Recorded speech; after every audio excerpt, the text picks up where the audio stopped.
Get ready to witness a textbook Karen moment in the courtroom. In this clip, the defendant, Gelino, takes her sense of entitlement and drama to new heights. Watch as she tries to manipulate the system, question authority, and create chaos, all while facing serious charges. It's a performance you don't want to miss.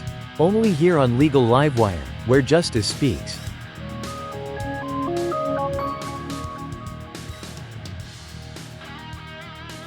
The court will recall the matter of the State of Michigan versus Gelino, case number 23S00511.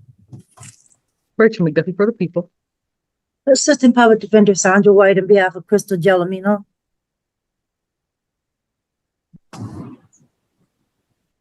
Ms. Gelino, please state your name. Crystal Lorraine Gelino. Thank you. You're welcome. All right, Ms. White, you had a chance to talk to your client? I have, Your Honor. As to the bond violations, she's going to admit to the bond violations. And as to the pretrial, I believe this is not a pretrial, but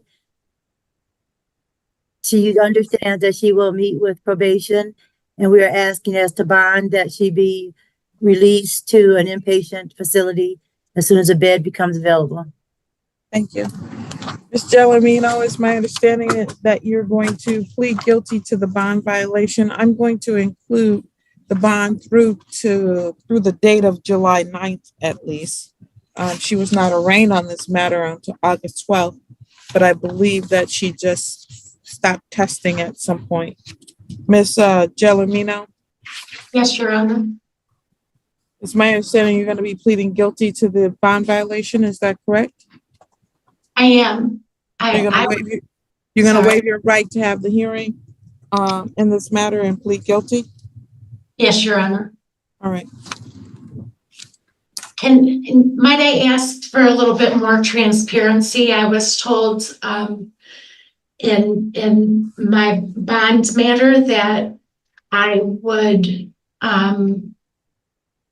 speak to probation, and then I would wait for a bed to open in an inpatient. And I'm wondering. Gelino, we're going to get to that in a moment, okay? Okay. So you pled guilty on this case on May 31st, and then it looks like on June 12th you missed a scheduled test time between 6 a.m. and 9 a.m. You didn't test until 9:16. Is that correct? Yes.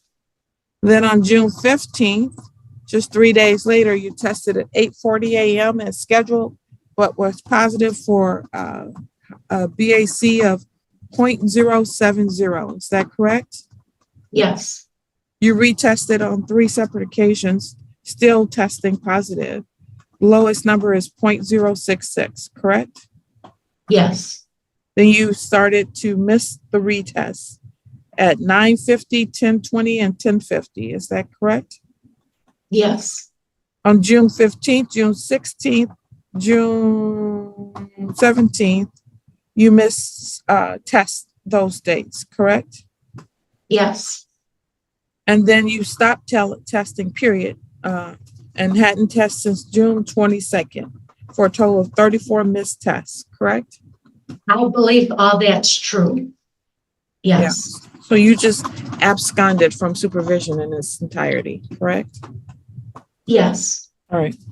I find that there is a factual basis for the bond violation. Are you satisfied, Ms. McDuffie? Yes, Your Honor.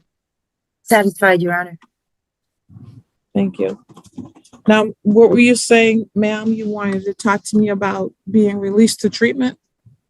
Yes. I was wondering if it could be a little bit more transparent where I'm to serve this out and I could make up my mind. I didn't realize that Dawn Farms was on the table, and if Dawn Farms is not serving a sentence, well, you have pled guilty, but you haven't been interviewed yet, so you're not serving a sentence just yet.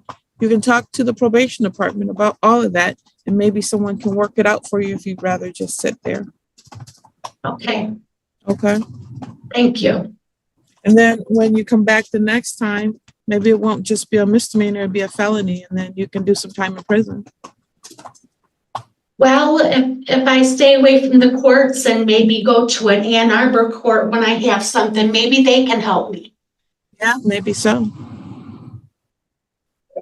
That's your choice. Okay. Miss McDuffie dictates everything, so. Ms. McDuffie, since she keeps calling you out, do you want to respond to anything today? She done told you that she was gonna lie in your court and you got the Miss message. Dellamino, Miss Dellamino, let's stop now, please. I would like to respond, Your Honor. Thank you for that. You may. I'll keep her tied up in court for years. Miss Dellamino, Oh, I'm not on mute, excuse me. You know you're not on mute, ma'am. Don't play games with me. Because you're going to find yourself in contempt next, okay? Yes, ma'am. Ms. McDuffie? So the reason I keep referring to a sentencing memo in this case, I think it's probably obvious by now. I don't think I have yet had a defendant show up to court with my name in their mouth about 6 or 7 times before I've said a word. In this case, my concerns that I've already articulated about Ms. Gelino is that despite her somewhat willingness to admit to the fact that she has a serious, extremely serious alcohol substance abuse problem, that she is also very manipulative and in denial on some level, which is that everybody else is the problem. And down to, I do want to make the record clear since she put all this on there about it. Ms. Gelino previously had an offer. She had a couple of different options for an offer. She wanted to dictate the terms for all of those options and more.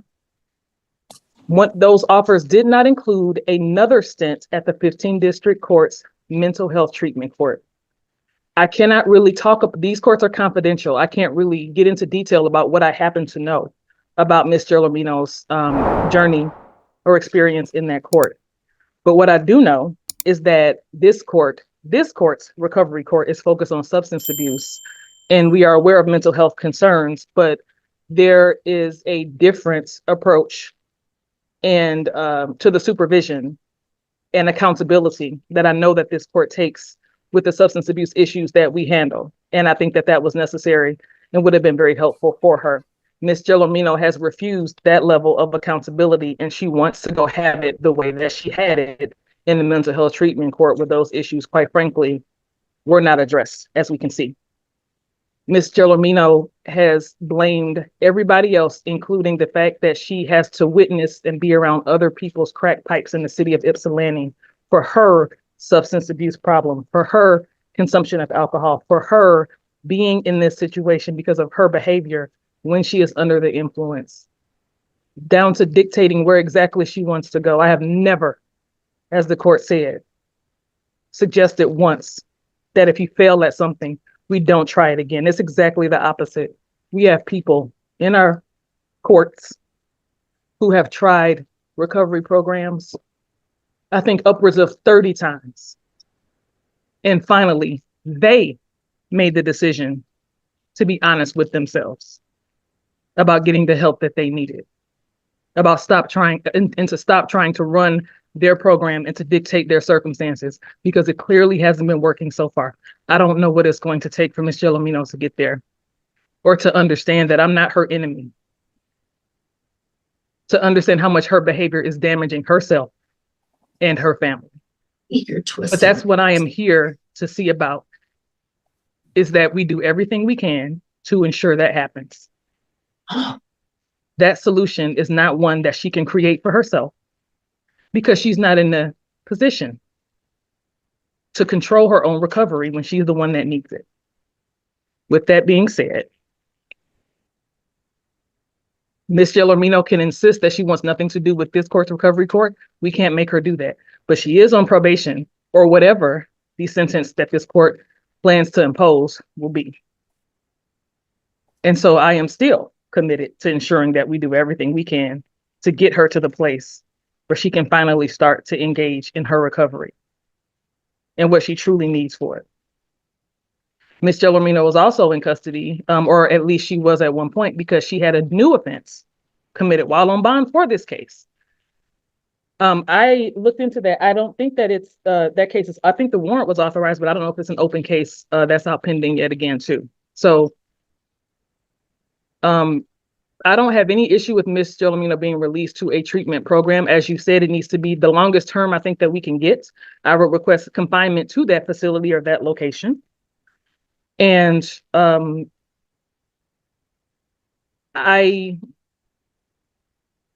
don't know to what extent an assessment is going to yield us some useful information in terms of where she needs to go and what she needs to do. I don't think that we're able to provide information to the assessors because I don't think it works that way. So I'll turn over everything that I can to the court based on what I know that may be helpful for supplementing the decisions that the court needs to make with her moving forward. But Ms. Gelino knows good and well that I am not running this show. I am not dictating what happens in this courtroom, but I am here to tell the truth, and I'll continue to do it for her best interest. Well, I don't believe that. Ms. Gelino. Oh, all right. We're here today for a bond violation. She's pled to the bond violation. We've accepted that. She's made her statements regarding how she feels about this court, about the prosecutor, about the recovery here, about Ypsilanti, and we are fully understanding that. And if she chooses to sit there, she can do that. I will modify the bond to have her released to a long-term inpatient program after she is interviewed by the probation department. And then if she doesn't want to go, she doesn't have to go. Obviously, that's up to her. And we'll see how things go in the future. Thank you. We'll see her back here on September the 23rd for sentencing at 10 o'clock p.m. a.m. At 10 o'clock a.m. Bond is continued otherwise.